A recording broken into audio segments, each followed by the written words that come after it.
चलो चलो जल्दी से, जल्दी आ जाओ मैदान में, देर मत करो।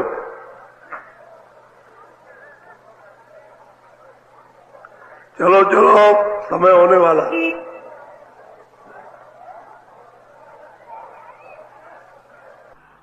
जल्दी निकल आओ जल्दी। आज बहुत अच्छा सुनाऊंगा, आपकी समझ में आएगा। तो दौड़ के आओ, सब सिर पर धोती रखो, ये सत्संग है। सुस्ती जो है ये न तो घर और बाहर के काम करने दे, और न ही कोई भजन पूजन पाठ या पढ़ना लिखना या इबादत करना, ये भी नहीं। सुस्ती, आलस सब चीजों में नुकसानदेह है। हर काम में चुस्ती रहे, फुर्ती रहे, तो काम सब ठीक होते हैं। आज देश के जितने भी काम हो रहे हैं सब सुस्ती के, लापरवाही, बेफिक्री, कोई अपना काम नहीं। ये नुकसानदेह है किसके लिए? अपने लिए, अपने मन पर, अपने दिल दिमाग पर इसका बहुत ही खराब जमा होता है। ऐसे लोग अपना आत्म कल्याण नहीं कर पाते। जो काम जिसको दिया गया, जिसके द्वारा शरीर अच्छा होती है, रोजी रोटी चलती है, वो काम तो चुस्ती और फुर्ती के साथ करना चाहिए, नहीं उसका असर अक्स खराब पड़ेगा और वो आपके परिवार के लिए बहुत हानिकारक नुकसानदेह होगा। इसी वजह से रास्ता इंसानों का, आदमियों का खराब हो गया। सब काम पहले अपने समझ करके होते थे। ये नमक रोटी हलाल करके खाते थे, हराम से नहीं। अब लोग चाहते हैं मुफ्त में, ऐसे ही मिल जाए और बस, उसका असर अच्छा नहीं। खास करके भजनानंदियों के लिए तो और भी ज्यादा, यानी नुकसानदेह समझाया जाता है कि जो कुछ भी सेवन करो भजन करके, तो उसकी जो खराबी है वो भजन से दूर होगी, उसका खराब अंश निकल जाएगा, तो वो मन पर, बुद्धि पर, इंद्रियों पर खराब बुरा असर नहीं करेगा। चंचलता नहीं लाएगा कि दिल दिमाग में बुरा असर फितूर पैदा हो गया, और ऐसे ही तो खराब असर हो जाएगा। वैसे भी जब सात्विक है, नेक पवित्र है, जब पाक कमाई खून पसीने की होती थी, तब भी लोग कहते थे कि भाई देखो ये अन्न तुम्हारे लिए अच्छा नहीं है, भजन करो। और अब तो चारों तरफ से अशुद्ध है, अपवित्र है, गंदा है, तो ये कोई आपके लिए अच्छा नहीं। जो महात्मा पहले शुद्ध समय में, अच्छे पवित्र नेक समय में कह कर के गए हैं, अब तो मतलब ये है कि वो कुछ नहीं है। उस पवित्रता के लिए इतना उपदेश कर गए, ये तो गंदगी आ गई।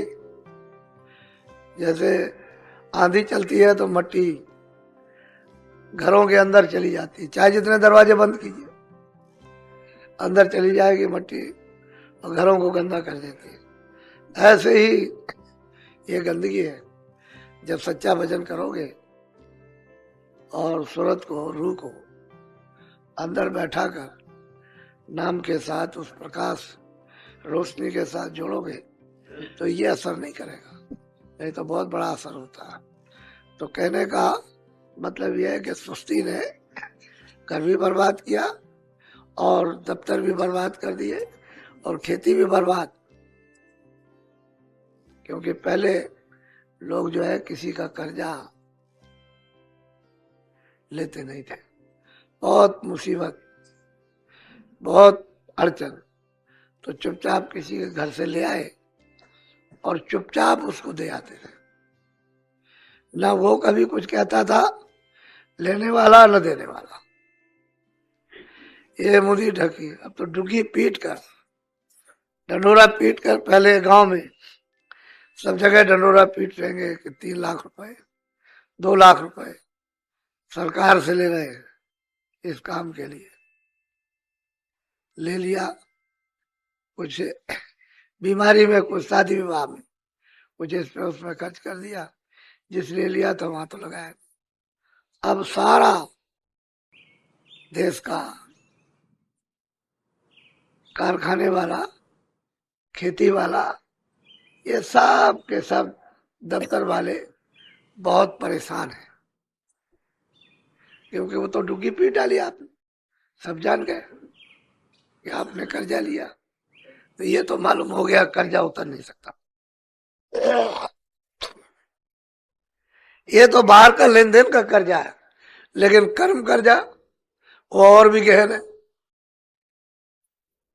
वो तो बहुत मुश्किल है। तो ये बहुत बारीकी नहीं थी, ये मोटी मोटी चीजें थी जो अच्छे लोग हर जगह अपने व्याख्यानों में, अपनी तकरीरों में समझाते थे और बताते, तब लोग अच्छे थे।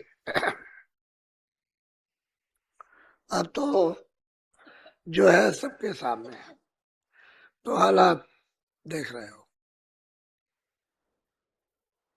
सुस्ती दूर करनी चाहिए और भजन में थोड़ा घेर घार करके मन को लगाना चाहिए। क्योंकि जब घर से चलो, ये आश्रम चल रहे हैं तो वहां छोड़ के चलो। ये नहीं कि तुमने सूप बांध लिया, संसार को बांधे हुए चले आए, यहाँ बांधे पड़े हुए हो बस। अरे उसको थोड़े समय के लिए छोड़ दो कि भाई तुम यहीं रहो, मैं अभी लौट के आता हूँ, तब तुमको देखूंगा, तो फिर ये काम करो। जब यहां से जाओ तो फिर उसको करो। तो यहां से पकड़ के ले जाओ और उसको करो तो उतना असर व्यापेगा नहीं। नहीं उसको बांध के ले आओ तो यहां से कुछ ले नहीं जाते हो। कितना भी समझाया सुझाया जाए, बताया जाए तो कुछ नहीं, वो वही बसा पड़ा हुआ है, जैसे आए वैसे चले गए। ऐसा नहीं, बुद्धि जब विवेक होता है तो काम करती है, अज्ञान में काम नहीं। जब महात्माओं के पास लोग जब जाए सत्संग सुने तो सूझबूझ अच्छी बात पकड़ ले और अपनी जो खराब कमजोर है उसको छोड़ दे, तो जल्दी काम होता है। बोलो। अटक जग में भटक में क्या मिले। महापुरुषों ने कहा है कि भाई तू यहाँ किस बात में अटका हुआ, जो तू यहाँ पर रुका पड़ा हुआ है, ये सब भटक है, भ्रमणा है, सुबह संदेह, इसमें फंसा रहेगा। इसमें है क्या?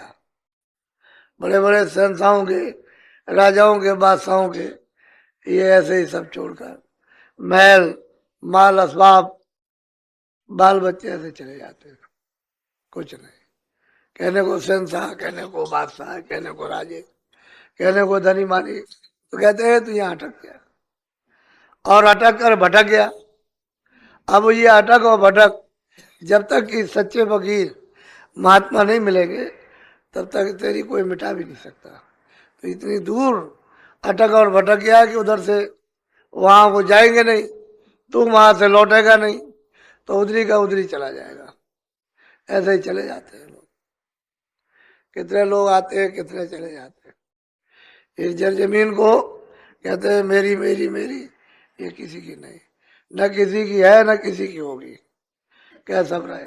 इसी पर तमाम लड़ाइयाँ, तमाम झगड़े विवाद इसी पर खड़े हो जाते हैं। अरे काम लो, एक व्यवस्था है उससे काम ले लो, अटको नहीं। और जब अटकोगे नहीं तो फिर भटकोगे भी नहीं, तो कोई आधार तो मिलता नहीं है। तो फिर अटक गए, फिर उसके बाद तुरंत भटक गए, फिर मिला कुछ नहीं। तब तक समय पूरा हो गया, बस मकान मालिक ने कहा कि चलो निकलो। जो जहाँ है बैठा है, सो रहा, खा रहा, चल रहा, बाहर है, नीचे है, ऊपर, बस कहले कुछ, कह मैं जरा बात कर लूँ, कहले कुछ नहीं, चलो भाई। और वही से ले गया। खबर आई कि वो तो चला गया, बस चला गया, बस चला गया। क्या ले गया? जिसमें अटक रहा था उसमें भटक गया, मिला उसको जीवन में क्या? तो इसलिए अपनी जिंदगी में वो चीज की तलाश खोज करो जो आपके काम आए और अटक भटक मिट जाए। वो ताकत, वो शक्ति, वो इल्म, वो ज्ञान अपने जो काम आ जाए और वो जीवात्मा जो है नजात यानी मुक्ति मोक्ष, उस मालिक का दीदार दर्शन करे, वो रास्ता चलना चाहिए। लेकिन जब फकीर मिलेंगे तभी हो सके। बोलो। खाटा किया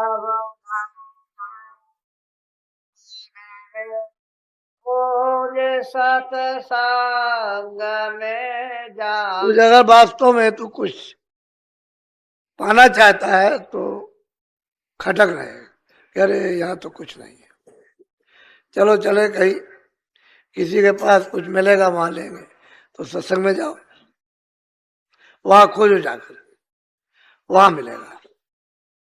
जहाँ सच्चा सत्संग होगा, जहाँ कमाई होगी, जहाँ पर सुरतों को धन मिलेगा, रूहों को खुदाई खजाना मिलेगा, वहां तो सब कुछ, और नहीं तो कुछ नहीं। तो कहते हैं तू खटक, अरे कुछ नहीं है, क्यों ये इसमें अटके बटके हो, चलो सत्संग में चले, वहां से समझ ले और अपनी मजबूती करें। तो जाओ सत्संग में, पहुंच करके वहां जाकर कुछ ले। हाँ बोलो। होटल पारे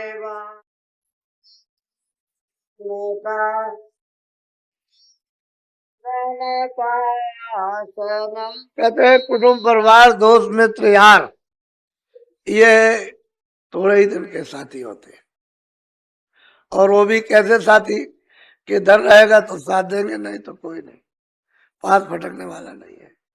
इसी से पता चलता है कि अपना कोई है नहीं, कोई दोस्त मित्र और घर वाले नहीं है। घर वाले भी झिड़क देते हैं।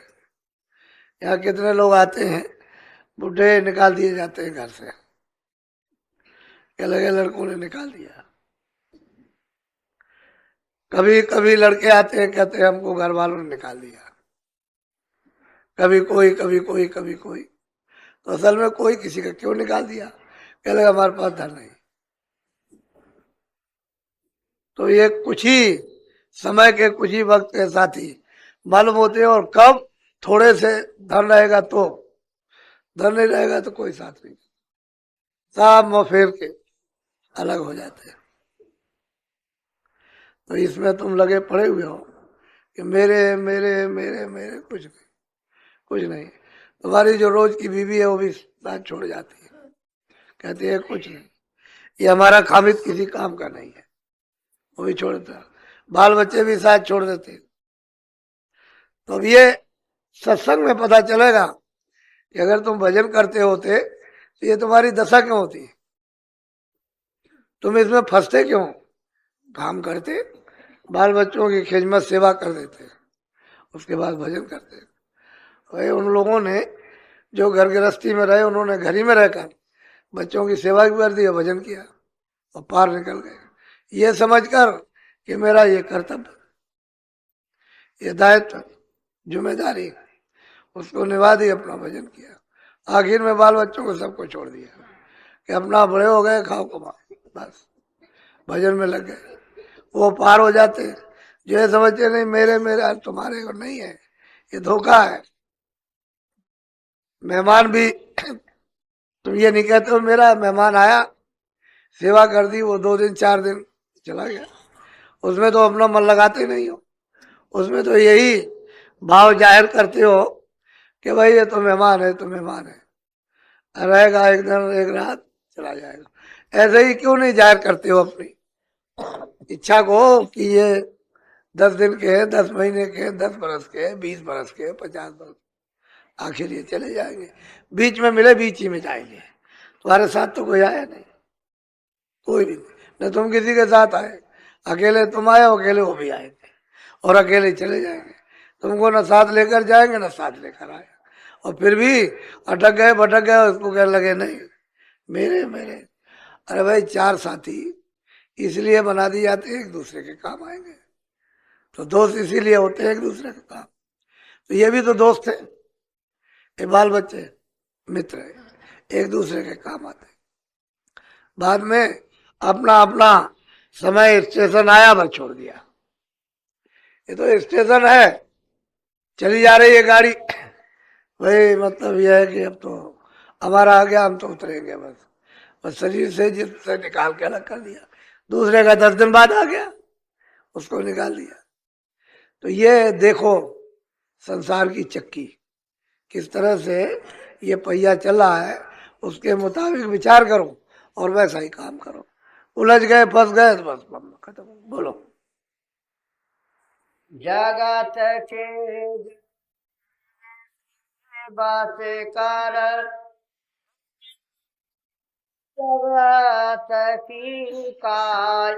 कहते हैं कि संसार को अच्छी तरह से समझ के बच करके होशियारी के साथ जो कर्मों की जुग जुग की जो काई मैल गंदगी जो जमा है दिल दिमाग पर अंतःकरण पर, जिससे मन बुद्धि ये सब के सब गंदे हो गए, कहते हैं तुम जाओ उस फकीर उस महापुरुष, वो धोबी है, वो धो देगा।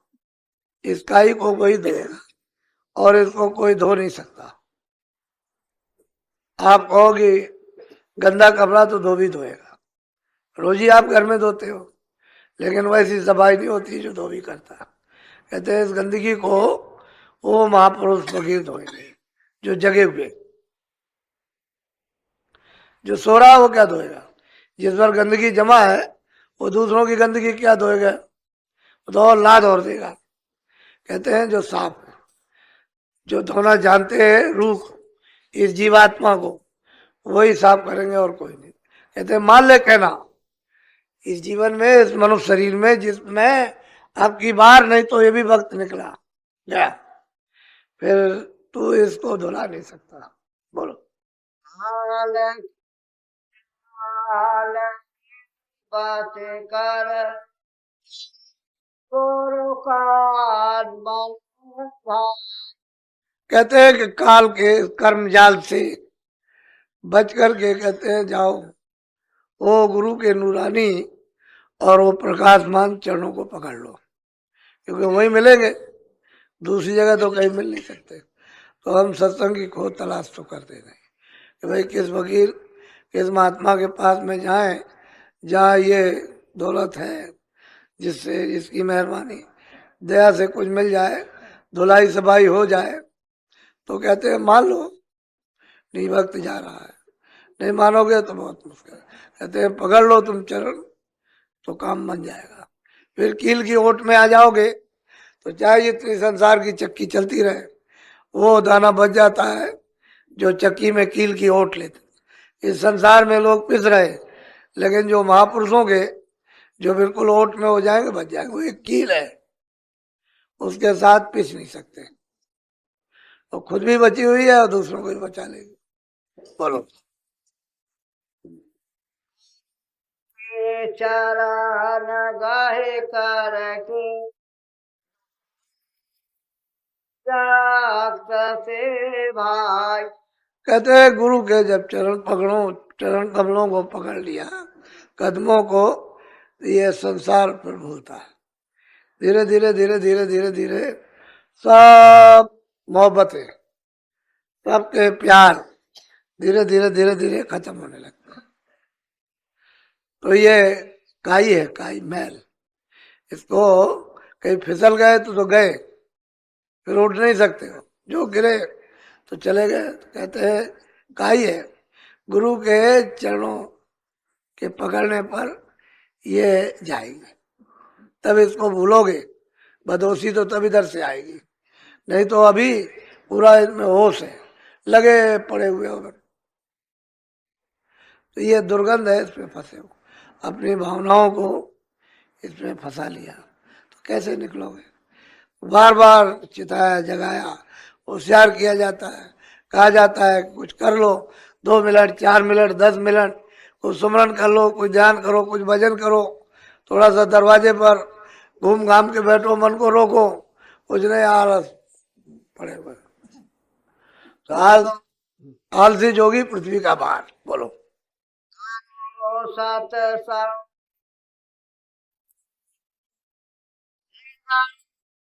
पार पहुँचाई। कहते हैं कि सत्संग करो गुरु के संग। जब आप सत्संग गुरु के संग लग कर करोगे तो कहते हैं पार, तब जाओगे, बगैर सत्संग के नहीं। आप ये सोचोगे नहीं एक ही दिन भोजन कर लेंगे, अब नहीं जरूरत है, तो शरीर को तो जरूरत पड़ेगी सुबह शाम। इसी तरह से ये आत्म खुराक है, यानी रूहानी खुराक है, भोजन है ये तो रोज मिलना चाहिए। नहीं तो मतलब है दूसरे तीसरे दिन, नहीं तो 15 दिन, 1 महीने में, फिर 2 महीने में तुम उसकी खबर सालों साल नहीं लेते हो, जाते ही नहीं हो, तो मैल तो चढ़ता ही जाता है। ज्यों का त्यों चढ़ता चला जाएगा तो तुम दूर हो जाओगे। तो कहते हैं गुरु के संग साथ होकर के पार उतर जाओगे, बगैर मुर्शिद के पार नहीं उतर सकते। बड़ा लंबा चौड़ा पाठ है इस भवसागर का, वासनाओं का, इच्छाओं का, ख्वाहिशों का। गुरु के पास जाओगे तभी ये तमाम जुग जुग की और कितने कल्पों की ख्वाहिशें तुम्हारी तब ये खत्म होगी। जब इसके तार कटेंगे तो गुरु के संग से इसके तार कटते हैं, जैसे जैसे कटते जाते वैसे कम होती जाती और समझ आती जाती है। नहीं तो किसको समझ है, फंसे पड़े हुए। बस करो। बोलो जय गुरुदेव। अब आप पंथी मार लो। जय गुरुदेव। 23 तारीख हो गई। अब समय धीरे धीरे धीरे धीरे भंडारे का आ रहा। सब लोग जिस उद्देश्य के लिए आए हो कि चलो पहले कुछ सेवा कर देंगे, तो आप लोग उसमें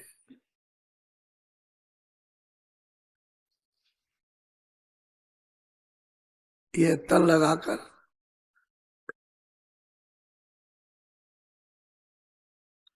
सेवा करो, जिससे हमारे जिले के इलाके के लोग आए तो ये सुने कि हमारे लिए सेवा की गई, तो उनको आराम मिलेगा। अब ये जो रोजमर्रा के छोटे मोटे काम है, बिजली का, पाइप का, ये टेंट राउटियां ये लगाने का, ये समय पर ही ये चलता है। तो समय आ रहा, शुरुआत उसकी हो गई अच्छी तरह से लग करके। अब थोड़ा सा श्रमदान होगा। टंकी के, ये जो टंकी जहां से पानी आता है उसके ठीक पीछे ही पासी में वहां रावटी डेरे लगेंगे। तो थोड़ी सी उसकी सफाई हो जाए। जैसे कल आप उसी तरफ गए थे, अस्पताल की तरफ, तो वैसे ही इसको साफ हो जाए। तो डेरे डाउटी लगने लगे तो थोड़ा सा श्रृंगार